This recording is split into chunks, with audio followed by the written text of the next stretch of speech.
তোদের দিবা না ওই জায়গা না ওরা আগের বছর দিয়েছিল আর আগের বছর সরস্বতী পূজা করেছিল এবার করবে না তাদের দিল না দাওয়াই না টাকা নেবে বলে ওখানে শান্ত করেছে টাকা দিয়ে আগে রস খেলো ওই যে টাকা ইনকাম হয়েছে ঠিক আছে আসলাম হ্যাঁ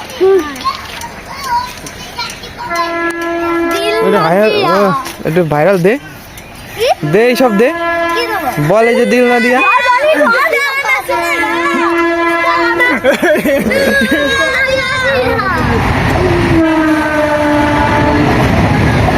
ভাইরাল কর দিল না দিয়া কিসকা গানা